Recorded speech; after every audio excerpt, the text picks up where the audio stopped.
kabar anak-anak? Pastinya sehat semua kan nak? Hari ini kita akan belajar listrik statis bagian pertama bersama Ibu Simanjunta. Sebelum kita mempelajari muatan listrik, sebaiknya kita terlebih dahulu mengetahui tentang atom, di mana setiap materi disusun oleh atom-atom. Atom adalah bagian terkecil dari suatu unsur yang masih memiliki sifat unsur, atau dapat juga dikatakan atom itu adalah partikel terkecil yang tidak dapat dibagi-bagi lagi. Atom itu sendiri disusun oleh partikel-partikel lebih kecil yang disebut dengan partikel subatom. Partikel subatom antara lain ada proton, neutron, dan elektron. Di mana proton bermuatan listrik positif dan letaknya di inti atom atau nukleus.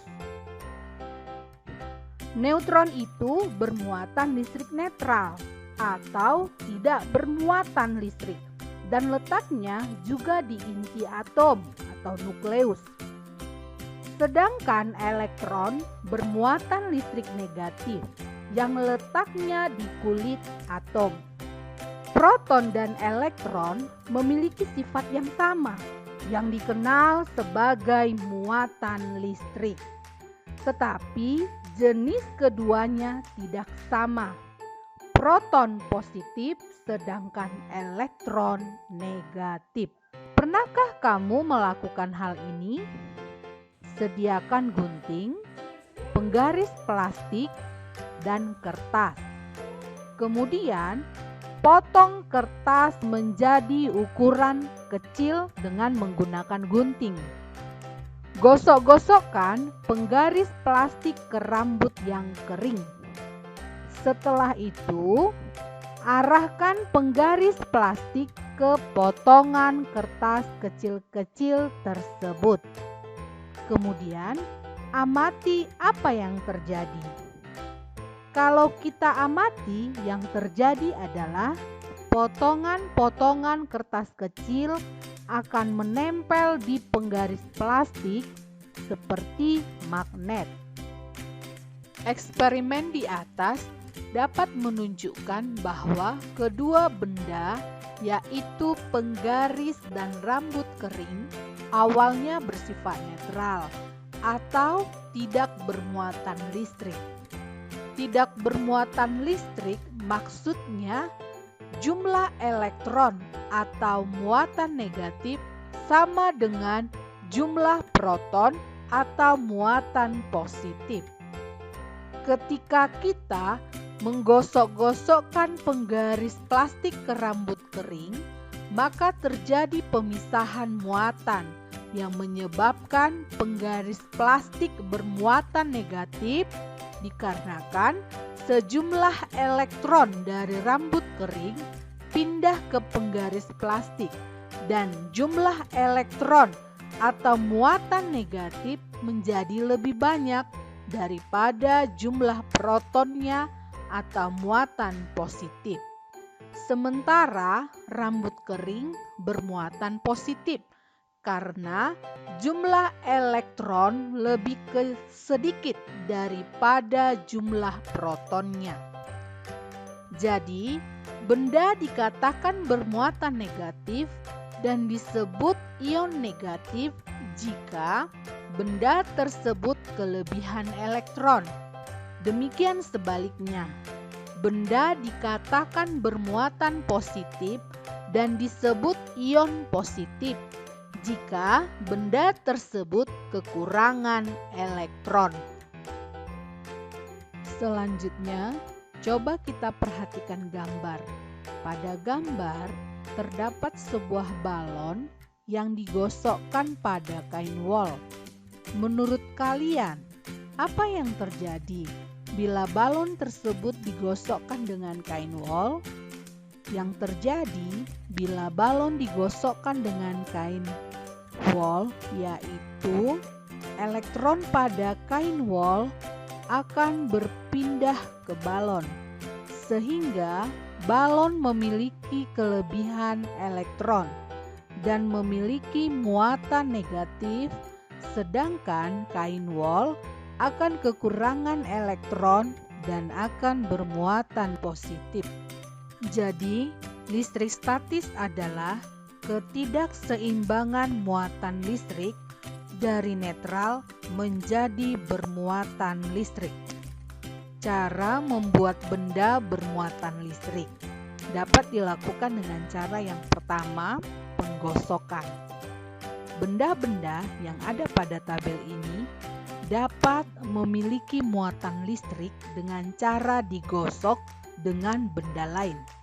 Yang pertama, sisir digosok dengan rambut manusia, maka sisir menjadi bermuatan negatif dan rambut bermuatan positif, dikarenakan elektron dari rambut berpindah ke sisir.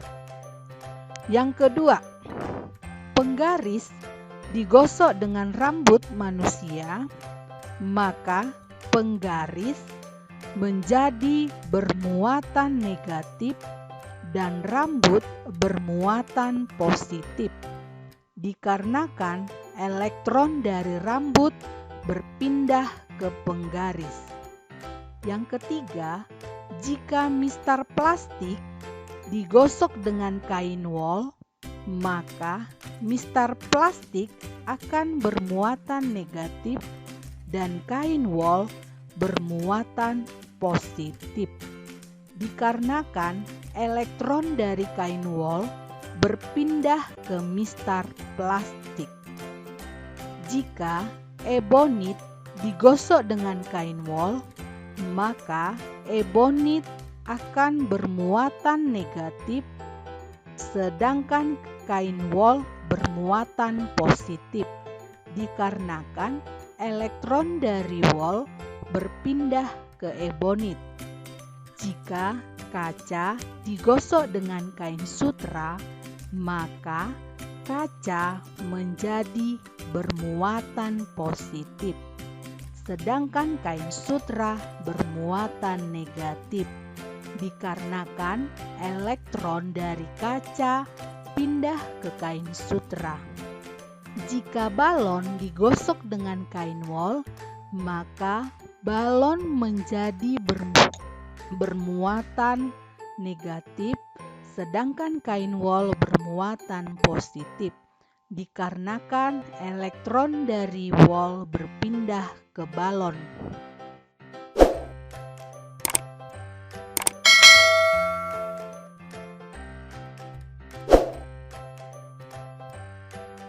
Cara yang kedua adalah konduksi. Konduksi adalah mendekatkan benda yang bermuatan listrik ke benda yang tidak bermuatan listrik. Dengan begitu, benda yang tadinya tidak memiliki muatan listrik akan memiliki muatan listrik. Dapat dilihat caranya seperti di gambar ini ya nak. Cara yang ketiga adalah induksi. Induksi adalah memisahkan muatan listrik di dalam suatu penghantar dengan mendekatkan benda yang bermuatan listrik ke penghantar yang dinamakan elektroskop. Bisa kita perhatikan dengan gambar di mana kondisi awal elektroskop dalam keadaan netral. Kemudian didekati benda bermuatan negatif, maka muatan positif benda ditarik ke kepala elektroskop. Muatan negatif akan menuju daun-daun elektroskop, dan daun-daun elektroskop saling menjauh karena mempunyai muatan sejenis. Sifat muatan listrik. Jika benda bermuatan listrik positif didekatkan dengan benda bermuatan listrik negatif, maka kedua benda tersebut akan tarik-menarik. Dan jika benda bermuatan listrik positif didekatkan dengan benda bermuatan listrik positif, maka kedua benda tersebut akan tolak-menolak. Jika benda bermuatan listrik negatif didekatkan dengan benda bermuatan listrik negatif, maka kedua benda tersebut juga akan tolak-menolak. Jadi dapat disimpulkan bahwa muatan listrik sejenis tolak-menolak, sedangkan muatan listrik tak sejenis tarik-menarik.